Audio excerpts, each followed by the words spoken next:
Hello, I'm Isadora, and this is my review of, I guess not really a review, we're just talking about it. I put up a video a couple weeks ago about whether Supernatural Season 1 holds up or not 20 years later. This is kind of like the sequel to that. We're getting into Season 2 today, baby. If you're into that, remember to like, comment, subscribe. On my channel, I do spooky media, what I eat in a day vlogs, whatever occurs. Welcome to my sick and twisted mind. Anyway, so I gotta say, if you didn't see my wrap-up of Season 1 of Supernatural, you should check it out, because I'm gonna reference some things that happened. Again, all these shows, this came out like 19 years ago, so like, I don't know, if you don't want to be spoiled, don't be here, or you can let me spoil you, baby girl. Let's get into it.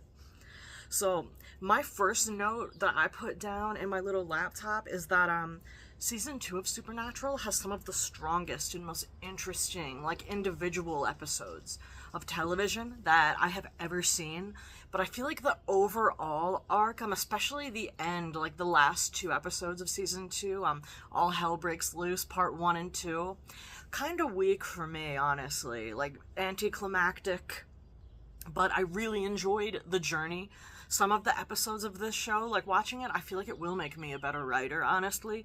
And even, I don't know, you can enjoy something, but still discuss, like, the imperfections within it. Like, just because you don't think every aspect of a piece of media is perfect doesn't mean that, like, you don't respect the people who made it, or, like, you don't respect many of the things that they did, which were good. You know, almost everything has positive and negative aspects, you know what I'm saying? So my top episodes of Season 2 had to be No Exit. That's the one with the ghost of H.H. Holmes. That was genuinely scary. I was freaked out. Also, it took place in Philly, which is my hometown, so hitting the gritty, you know.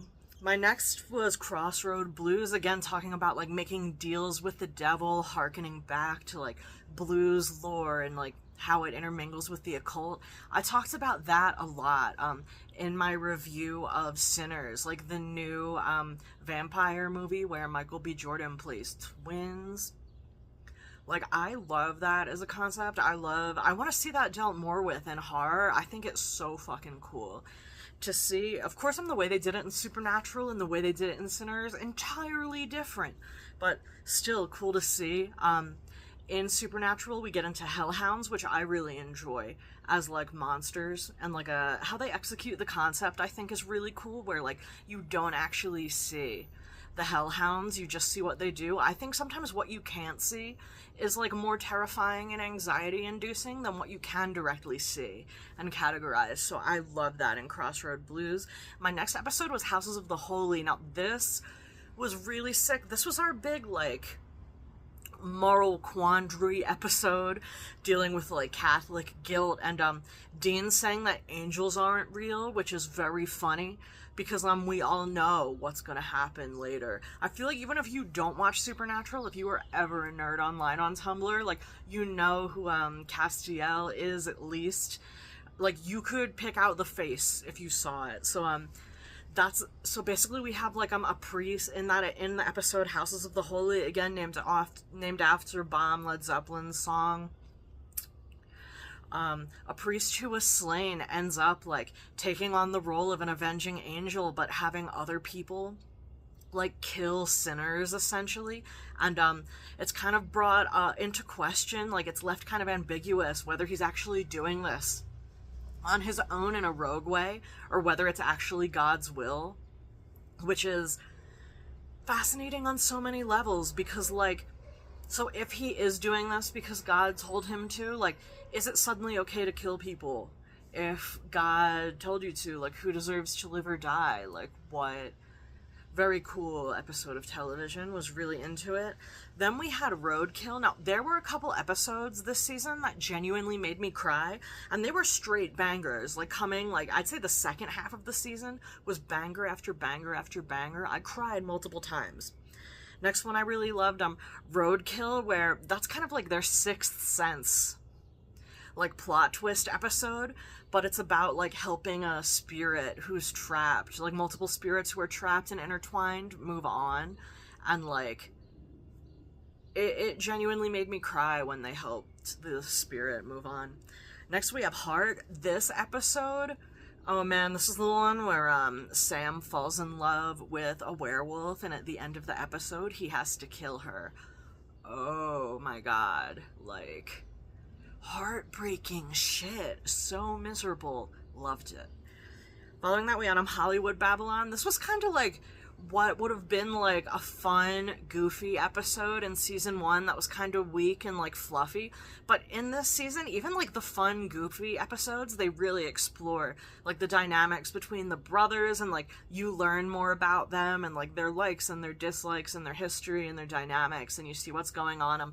They essentially go to like a haunted film set where like a crazy guy wrote like actual like summoning incantations into the script, and the things that he's summoned through the script are like killing people. It was a super cool episode. It was fun.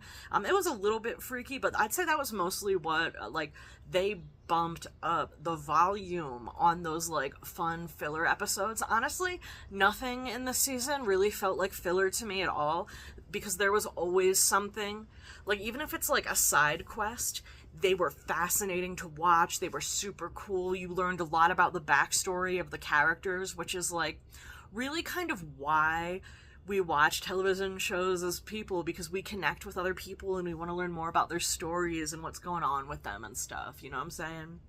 So like, Venom was Night Shifter. That one was one of my favorite episodes of all time. That's where we bring back the like skinwalkers, and I love how they execute skinwalkers in the supernatural universe. It's super disgusting. It's super cool. In there, you have kind of like the added tension of a guy who's figured out that like there's something weird and paranormal going on, and he's like correct, but like not close enough, you know? So he's like, yeah, something weird is going on, but I think he thinks it's like aliens or like the Men in Black or something, but it's shapeshifters. But that was one of the episodes where like they really get you invested and like just vibing with like a secondary character, and when they kill that secondary character, it hurts you. That's what I love about Supernatural. They hurt you so good.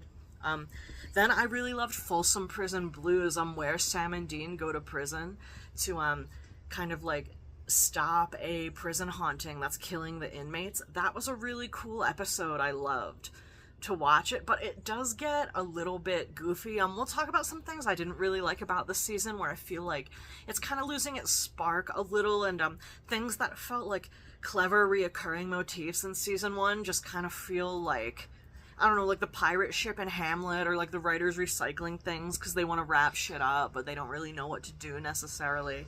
My favorite episode of the season, and of almost any television show I've ever seen, has to be What Is and What Should Never Be. One, named after one of my favorite Led Zeppelin songs. 2, it deals with the Jinn, which are creatures from like the Quran and like Middle Eastern lore, and like in different like countries throughout the Arab world, they kind of have a little bit of different interpretations of what jinn are and what they do. There's all kinds of crazy lore attached to them. You can even find them in like literature related to like Judaism and the Bible. Some sources say that King Solomon was known for like controlling jinn. So love to see the jinn, love the episode named after a Led Zeppelin song. Literally it hurt me so bad to watch that it took me days to get through it, because I had to keep pausing it because it hurt so bad. The way they do jinn in the supernatural universe is that essentially they create a fantasy world for you where like your deepest desires are fulfilled, and while you're living in this fantasy world, they suck the life out of you. And in Dean's fantasy world, his like mom is alive, his dad is dead. Him and Sam aren't even like friends because Sam thinks he's like a convict and a loser, and it just hurt something deep inside me that like even in Dean's fantasy world, he's like a total asshole. Like, there is somebody who just does not like themselves at all, and it hurts so fucking bad. Oh, Dean, God.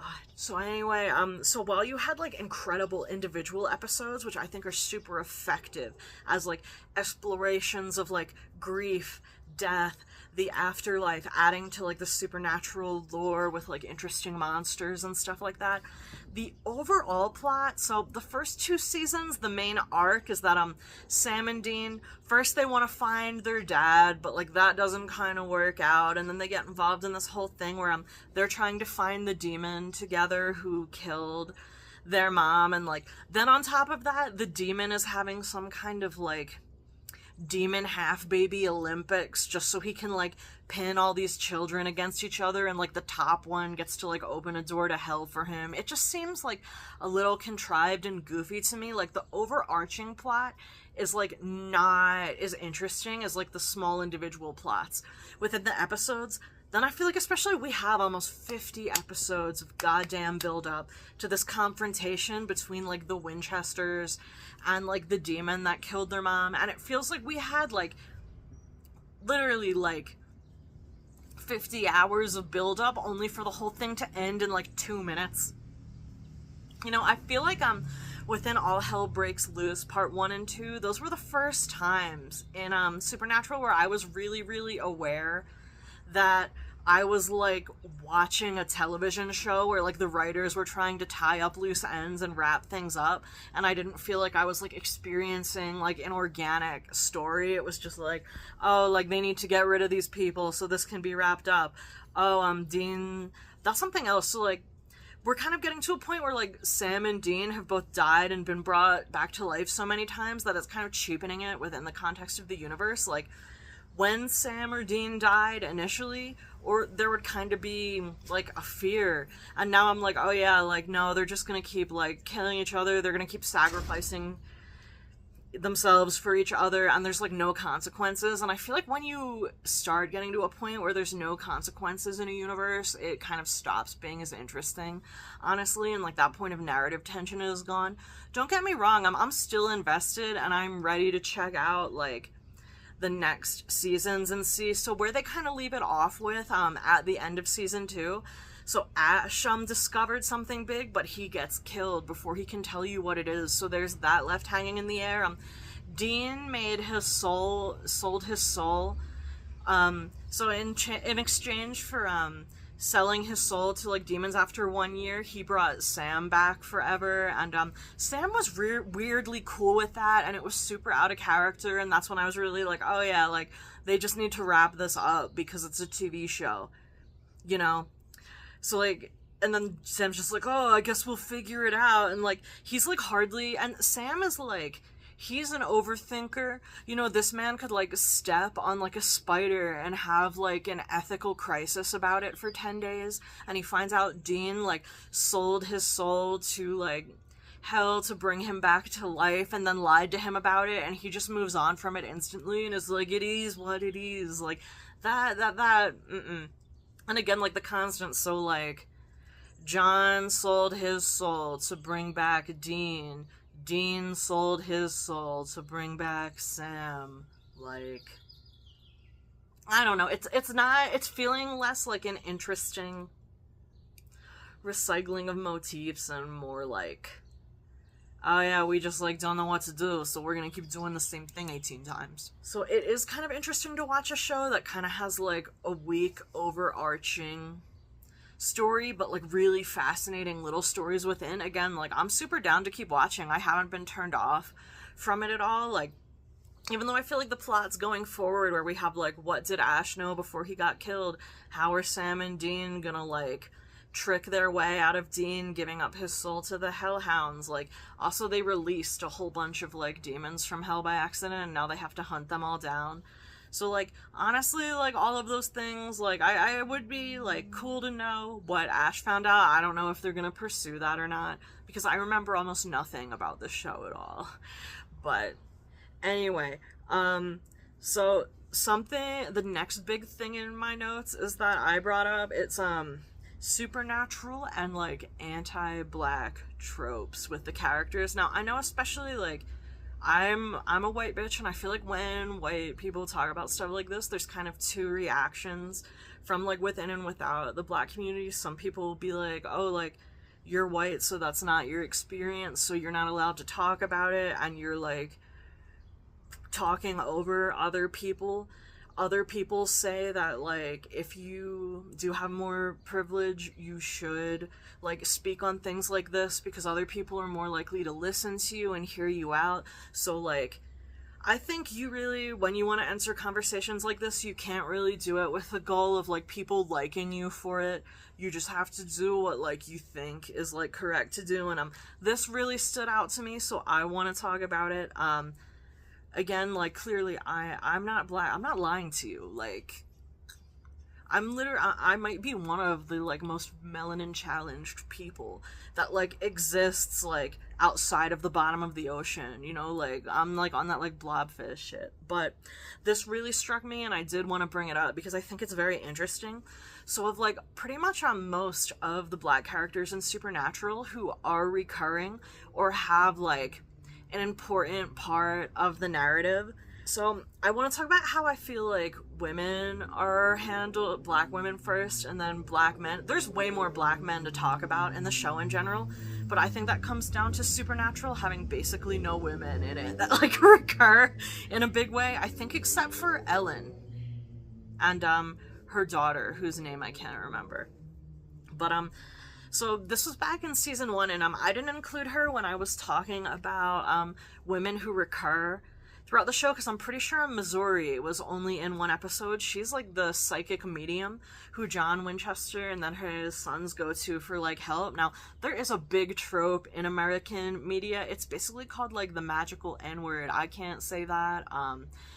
I don't think you can say that on YouTube, and I don't think I should be saying that personally. But it's this reoccurring trope throughout literature and media where, like, a black character with magical powers shows up solely to, like, help out the, like, white protagonists and then leaves. That's what Missouri Mosley's role was, like, 100%. So, like, again, I mean, was she, like, a cool character? Did she have a lot of personality? Yeah, but is she just, like, the pure recycling of, like, 100-year-old trope of how one of the ways black women are portrayed in, like, US media? 100%. Then we're gonna get into the men. Now, there's more black men in Supernatural to talk about. We have Gordon Walker, Victor Henriksen, and Jake Talley.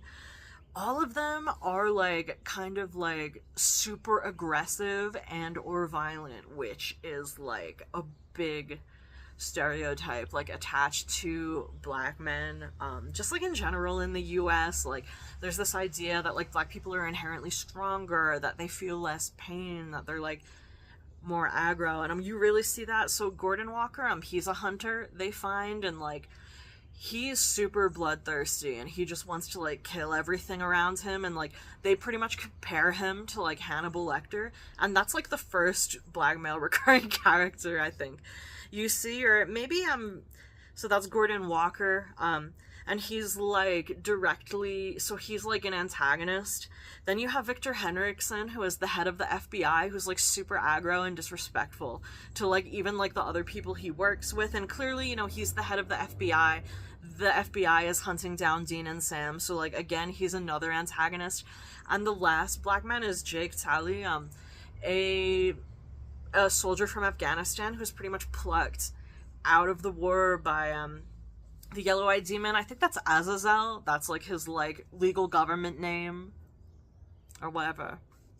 But, and as a black male character, he's not only an antagonist, but, he's literally given super strength as his demon-given power. Again, playing into, like, racial stereotypes going back, like, 100 years through media. Again, am I saying... That's why I think it's important to, like, bring up these things. I'm not saying that Supernatural is a bad show or that, like, the writers were, like, innately racist.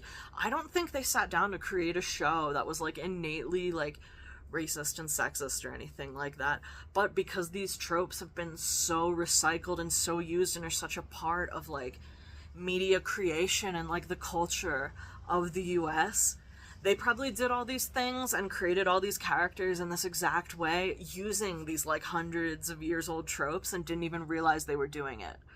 So I just noticed that it like really stuck out to me, especially like because we have like kind of 3 black dudes with the same personality, like, and one of them is literally like he can bench press 800 pounds. I'm like, we're playing like the Black Stereotype Olympics this season in Supernatural.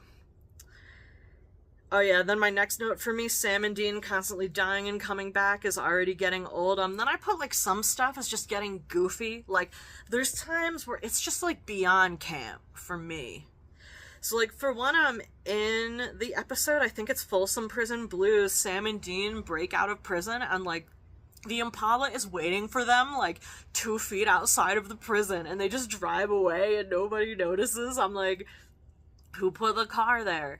How did it get there? That would never happen in real life. And like, to a point, you kind of can't watch a show like Supernatural and get like super hung up on practical details of different things. Otherwise, you'll go insane. But like, I feel like just because certain things are getting like kind of goofier as they try and get more serious, like I'll really notice some things that are like super out of whack and ridiculous in terms of like real world stuff. Oh yeah, I already complained about the ending of the season 2 arc and how it was super rushed, and yeah, how like Sam shrugging off Dean selling his soul for him is just a mad OOC baby, as they would say in the AO3. Oh yeah, then I said the demons plan to create a bunch of kids with demon blood and then have them fight it out cage match style for whoever gets to open Samuel Colt's tomb and open the gates of hell seems really dumb and convoluted for no reason. Yeah, like, for me, so, like, you're seeing all this cool storytelling, this intricate character work, and then it's like, so what? Like, the yellow-eyed demon just wanted to create, like, X-Men Survivor? Like, okay. You know, I really enjoyed, like, the whole ride of the season, but, like, they created all these questions in us, and I feel like the way they answered them was quite unsatisfactory, to be perfectly real with you. Oh yeah, so I said, again, like, the hint that Ash is working on something big that nobody even knows what it is before he was murdered is, like, a cool setup. So, like, I'm interested to know what that is, but I don't really trust them to give me a satisfying answer. And, yeah, like, hunting down all the demons that escaped, like, it does prolong the show, but it's not super interesting to me. But I am really interested in the one-off, episode concepts, what monsters they introduce, what more we learn about Sam and Dean, and, like, I don't know, at the end of, like, season 1, I was so pumped and so intrigued, and I was like, this is, like, the most incredible show ever made, and, like, by the end of season 2, I'm really starting to see, like, some of the limitations in there. While there are a lot of strengths, and I'm still super invested in, like, what's gonna happen with these characters, like, I'm starting to see, like, I don't think they necessarily have the chops to 100% deliver on, like, the long-term season arc concepts that they're giving us. But again, like, I love the characters, I love, like, the world.